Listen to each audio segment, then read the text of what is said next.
ഈ ബൈജു പൗലോസ് ഈ പെൺകുട്ടി SSLC പഠിക്കുമ്പോൾ തന്നെ ആദ്യമായിട്ട് പരിചയപ്പെടുകയാണ്. ബൈജു പൗലോസും കുറേ പാട്ട് പാടാനൊക്കെ പോകുമായിരുന്നു അന്ന്. അതേപോലെ ഈ പെൺകുട്ടിയും കുറേ പാട്ട് പാടാനൊക്കെ പോകുമായിരുന്നു, കുറേ ഓർക്കസ്ട്ര ഒക്കെ പോകുമായിരുന്നു. അങ്ങനെ ഈ പെൺകുട്ടിയെ പരിചയപ്പെട്ടു. പിന്നെ ഇടയ്ക്കിടയ്ക്ക് സ്കൂളിൽ ഒന്ന് ശല്യം ചെയ്യുമായിരുന്നു. അങ്ങനെ ഈ പെൺകുട്ടിയുടെ ഫ്രണ്ട്സിലൊക്കെ പറഞ്ഞിരുന്നു. പതുക്കെ ബൈജു പൗലോസ് ഈ പെൺകുട്ടിയെ തൻ്റെ വഴയിലാക്കിയിരുന്നു. അപ്പോൾ +1 +2 പഠിക്കുമ്പോഴേക്ക് ഒരു ഫോണൊക്കെ വാങ്ങിച്ചു കൊടുത്തിട്ട് നിരന്തരം ഫോണിൽ ബന്ധങ്ങളുണ്ടായിരുന്നു. +2 കഴിയുമ്പോഴേക്ക് ഇവർ കോഴ്സിൽ ജോയിൻ ചെയ്തു. 2 മാസം കോഴ്സ് ബ്രീഫ് ചെയ്തു. എവിടെ ജോയിൻ ചെയ്തതിനുള്ള കാര്യങ്ങൾ പറയാം. +2 ശേഷം ഒരു കമ്പ്യൂട്ടർ കോഴ്സിനേക്കായിട്ട് 2 മാസത്തേക്ക് ജോയിൻ ചെയ്യുകയാണ് കാഞ്ഞങ്ങാട്. അപ്പോൾ അത് കാഞ്ഞങ്ങാട് വരണം എന്നൊരു കാര്യം ബൈജു പൗലോസ് പറഞ്ഞ പ്രകാരം തന്നെയാണ് കാഞ്ഞങ്ങാടേക്ക് അവൾ വരാനുള്ളൊരു സാഹചര്യം ഒരുക്കുന്നത്. അപ്പോൾ അതിനുശേഷം 2 മാസത്തിന് ശേഷം ഒരു NTTCൻ്റെ നഴ്സറി ട്രെയിനിങ് ടീച്ചേഴ്സിൻ്റെ കോഴ്സിലേക്ക് ചേരുന്നു. അപ്പോൾ അവിടെ ചേരുമ്പോഴും അവളോട് കാഞ്ഞങ്ങാട് നിൽക്കാനുള്ള രീതിയിൽ സംവിധാനം ബൈജു പൗലോസ് ഏർപ്പാടാക്കുന്നു. അവളോട് അങ്ങനെ ഒരു കരുത്താൻസ് ഹോസ്റ്റൽ എന്നുള്ള ഇതിലാണ് അമ്മ വന്നിട്ടാണ് അവിടെ ചേർക്കുന്നത്. അതിനുശേഷം പിന്നെ കുറച്ച് കാലം 1-2 മാസം ആയപ്പോഴേക്കും ബൈജു അവൻ്റെ ആവശ്യങ്ങൾക്കുള്ള രീതിയിലേക്ക് കാര്യങ്ങൾ നീക്കാൻ തുടങ്ങി. അങ്ങനെ ഒരു ഹോസ്റ്റല്, വേറൊരു ഗോവിന്ദൻസ് ഹോസ്റ്റൽ എന്ന് പറയുന്നത് ഒരു വീടായിട്ടുള്ളതാണ്. വീട് അവൻ തന്നെ എഗ്രിമെൻ്റ് പ്രകാരം അതിൻ്റെ ഓണർ എടുക്കുന്നത് വാടകയ്ക്ക് എടുക്കുകയും അവിടത്തേക്ക് അവരൊരു റൂമിൽ തന്നെയായിരുന്നു. അതിൽ ചില ഘട്ടങ്ങളിൽ അമ്മയടക്കം നിൽക്കുന്ന രീതിയിൽ ഉണ്ടായിട്ടുണ്ട്.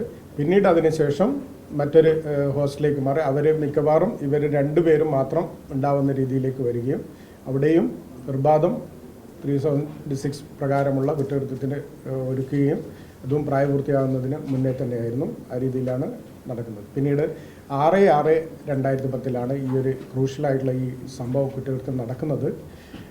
പിന്നെ ആ സമയമാകുമ്പോഴത്തേക്കും ഇവർ തമ്മിലുള്ള ബന്ധം കുറച്ച് ശിഥിലമാവുകയും അവൾ കുറച്ചുകൂടി കല്യാണം കഴിക്കണം, കുറച്ച് ഡിമാൻഡുകളും ഇതൊക്കെ വരികയും ചെയ്യുകയും ഇവനാണെങ്കിൽ ഭാര്യയും 2 കുട്ടികളുണ്ടായിരുന്നു. അതുണ്ടായിട്ടാണ് അതിന് കൂടിയാണ് ഇവനെ സംബന്ധിച്ച് അതൊരു മറ്റു രീതിയിലല്ലാതെ ഒരു കീപ്പായിട്ട് വെക്കുക എന്നൊരു ഉദ്ദേശത്തിലായിരുന്നു അവൻ കണ്ടത്. അപ്പോൾ അല്ലാതെ വന്നപ്പോൾ അവർ തമ്മിൽ സ്വരച്ചേർച്ചകളുണ്ടായി. പിന്നീട് അവരുടെ ബന്ധങ്ങൾ അതിൻ്റെ CDR പ്രകാരം തന്നെ മറ്റുള്ളതൊക്കെ അവരുടെ ബന്ധങ്ങളൊക്കെ കുറഞ്ഞു വരുന്നതായിട്ട് കാണപ്പെടാൻ ഉണ്ടായിട്ടുണ്ട്. അന്ന് അവൻ ഒഴിയണം എന്ന നിലയിലേക്ക് പറഞ്ഞു. ആ വീട് ഒഴിയണം, ഇനി കൊടുക്കാൻ ഇവൻ പല രീതിയിൽ സഹായിച്ചിട്ടുണ്ട്. പൈസയായിട്ട് മറ്റൊക്കെ ആയിട്ട് അവൻ വശീകരിക്കാൻ വേണ്ടി ആ രീതിയിലൊക്കെ ATM കാർഡ് കൊടുത്തിട്ടുണ്ട്, പൈസ കൊടുത്തിട്ടുണ്ട്, പിന്നെ ഡ്രസ്സുകൾ വാങ്ങിച്ചു കൊടുത്തിട്ടുണ്ട്. പല രീതിയിൽ സഹായിച്ചായിട്ട് അറിയാം, അന്വേഷണത്തിൽ മനസ്സിലായിട്ടുണ്ട്.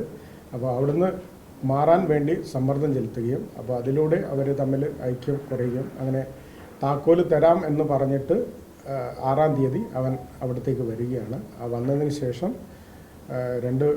അവൻ പറയുന്നത് തൂങ്ങി മരിച്ചതായിട്ട് കാണപ്പെട്ടു എന്നുള്ളതാണ്. അപ്പോൾ അതിനുശേഷം അത് ഡിസ്പോസൽ ചെയ്തു എന്നാണ് പറയുന്നത്. നേരെ പവിത്രം കയത്തിൽ കൊണ്ടുപോയിട്ട് അവനവിടെ ആ പാലം പൊട്ടിയ സമയത്ത് അവിടെയുള്ള രക്ഷാപ്രവർത്തനത്തിൽ ഏർപ്പെടുത്തിയിരുന്നു. അപ്പോൾ അതുകൊണ്ട് തന്നെ ആ ഒരു ബോഡി എടുത്തിട്ടുണ്ടെന്ന് പറഞ്ഞു. ആ സ്ഥലത്ത് തന്നെയാണ് ചവിട്ടി താഴ്ത്തിയെന്ന് പറഞ്ഞിരിക്കുന്നത്. അപ്പോൾ അതിൻ്റെ കറസ്പോണ്ടിങ് ആയിട്ട് ഞങ്ങളുടെ അന്വേഷണത്തിൽ, ക്രൈംബ്രാഞ്ചിൻ്റെ അന്വേഷണത്തിന് ആ ഒരു സമയത്തിന് ശേഷമുള്ള കുറച്ച് കാലങ്ങൾ കഴിഞ്ഞതിന് ശേഷമുള്ളൊരു അൺഐഡൻറ്റിഫൈഡ് ബോഡി കാസർഗോഡ് കിട്ടിയതായുള്ള ഒരു കേസ് ഞങ്ങൾ കണ്ടെത്താൻ പറ്റി.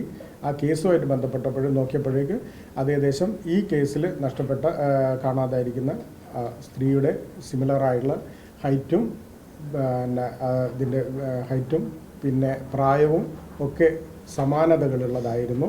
പിന്നെ അതുകൂടാതെ അതിൽ നിന്ന് 2 ചിലങ്കൾ കിട്ടിയിരുന്നു. ആ ചിലങ്കുകളും ഏകദേശം ഇവരുപയോഗിച്ചു എന്നുള്ള രീതിയിൽ സാക്ഷികളും മൊഴികളും മറ്റൊക്കെ ഉണ്ട്. അപ്പോൾ അതിലൂടെയാണ് കേസുകൾ ഇതാകുന്നത്. ഇതിൽ മറ്റൊരു വശമായിട്ടുള്ളത് മുഴുവൻ കാര്യങ്ങളും ഞങ്ങൾക്ക് ഇപ്പോഴും അന്വേഷണ അവസ്ഥയിലുള്ളതാണ്. മുഴുവൻ ഞങ്ങളുടെ അന്വേഷണം പൂർത്തീകരിച്ചില്ല. അതുകൊണ്ട് തന്നെ ചില കാര്യങ്ങൾ ഞങ്ങൾക്ക് പറയാനുള്ള പ്രായോഗിക ബുദ്ധിമുട്ടുകളുണ്ട്. അത് മുഴുവനായിട്ട് ഞങ്ങൾ റിവീൽ ചെയ്യാൻ ആഗ്രഹിക്കുന്നില്ല. ഈ കേസിന് മുന്നോട്ടുള്ള അത് ഒരു അത്യാവശ്യമായതുകൊണ്ടാണ്. അപ്പോൾ ഇതിൽ 1-2 കാര്യങ്ങളുള്ളത് നിങ്ങളെ അറിയിക്കാനുള്ളത്, ഇതിൽ വളരെ ആസൂത്രിതമായിട്ടുള്ള ഒരു കാര്യങ്ങൾ തന്നെയാണ് അവൻ ചെയ്തിരിക്കുന്നത്. ഒരു ദൃശ്യം സിനിമ വരുന്നതിന് മുന്നേ ആണെങ്കിലും ദൃശ്യം മോഡലായിട്ട് തന്നെ അവൻ ഈ മരണത്തിന് ശേഷം അവളുടെ മൊബൈലുമായിട്ട് എറണാകുളം വരെ പോവുകയും എറണാകുളത്തു നിന്ന് ജോലി കിട്ടിപ്പോയി എന്ന രീതിയിൽ വ്യാപകമായിട്ട് പ്രചരിപ്പിക്കാൻ അവൻ ശ്രമം നടത്തി. അതിന് ഒന്നുപയോഗിച്ചത് ഇവൻ്റെ മൊബൈൽ ചൈനീസ് ഇതിലെ സ്ത്രീകളുടെ ശബ്ദം ഉണ്ടാകുന്ന ആപ്പ് ഉപയോഗിച്ചിട്ട് അച്ഛനെ മിസ് കോൾ ചെയ്തത് എടുക്കാതിരിക്കാൻ കാരണം മകളുടെ ശബ്ദമല്ല എന്നുള്ള മനസ്സിലാകുമ്പോൾ പിടിക്കപ്പെടുന്നുള്ളതുകൊണ്ട് അച്ഛൻ്റെ സുഹൃത്തിനെ രണ്ടാമത് വിളിച്ചിട്ട് പിന്നെ പറഞ്ഞു ഇത് ഇങ്ങനെ എറണാകുളം പോവുകയാണ്, 2 മാസത്തോളം ഉണ്ടാവില്ല, അവിടെ കോഴ്സ് ആയതുകൊണ്ട് ഫോണും സംസാരിക്കാൻ പറ്റില്ല, അതുകൊണ്ട് വിളിക്കണ്ട എന്ന രീതിയിലൊക്കെ പറഞ്ഞിട്ട് അച്ഛൻ്റെ സുഹൃത്തിനോട് ആ കാര്യം അച്ഛൻ്റെ സുഹൃത്ത് പറയുകയും ചെയ്തിട്ടുണ്ട്. അപ്പോൾ അങ്ങനെ വളരെ ആസൂത്രിതമായ രീതിയിലുള്ള ഒരു നീക്കങ്ങളൊക്കെ നടത്തിയിട്ടായിരുന്നു ഇതുണ്ടായിരുന്നത്. ഇല്ല, അത് തന്നെ അതിനെക്കുറിച്ച് കൂടുതൽ അന്വേഷിക്കാനുണ്ട്. അപ്പോൾ മർഡർ സെക്ഷൻ ഇട്ടിട്ടില്ല. അതിൻ്റെ കാരണം ഉറപ്പില്ലാത്ത കാര്യത്തിൽ അന്വേഷണത്തിൽ നമ്മൾ വെറും ഒരു തിയറി വെച്ചിട്ട് ഇടാൻ പറ്റത്തില്ല. ഇല്ല, മരിച്ചു എന്ന് പറയുന്ന അതാ അവിടെ വെച്ച് മരിച്ചോ ഇല്ല എവിടെ വെച്ച് മരിച്ചോ എന്നുള്ളത് ഉറപ്പില്ല.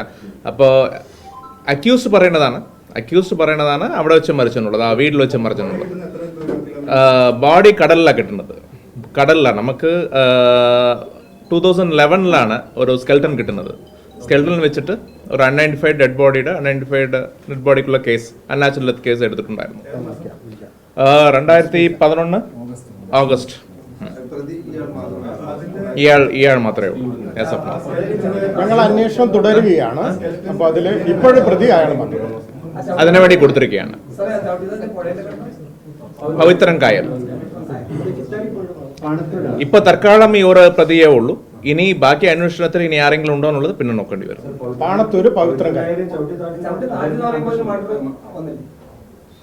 ഇല്ല ചവിട്ടി താഴ്ത്തിന്ന് അയാൾ കൺഫസ് ചെയ്യുന്നത് ബോഡി അങ്ങനെ ഡിസ്പോസ് ചെയ്തതാണ്. ഓൾറെഡി മരിച്ചുപോയ ബോഡി ഡിസ്പോസ് ചെയ്തെന്നുള്ളതാണ്. പക്ഷെ നമ്മൾ ഇത് അന്വേഷിക്കേണ്ടി വരണം. നമുക്ക് ഒരു കാരണമുള്ളൂ, ഇതുവരെ മിസ്സിംഗ് ആണെന്നുള്ളത് നമുക്ക് ഉറപ്പാണ്. പെൺകുട്ടി മരണപ്പെട്ടു, അന്ന ദിവസം മരണപ്പെട്ടു എന്നുള്ളത് ഉറപ്പാണ്. ആ കാര്യമാണ് നമ്മൾ അന്വേഷണം തെളിവായിട്ടുള്ളത്. ഇനി അത് മർഡർ ആണോ ഇല്ല സൂസൈഡ് ആണോ ഇങ്ങനെയുള്ള കാര്യങ്ങൾ ഇനി അന്വേഷണത്തിൽ തെളിയിക്കേണ്ട കാര്യങ്ങളാണ്.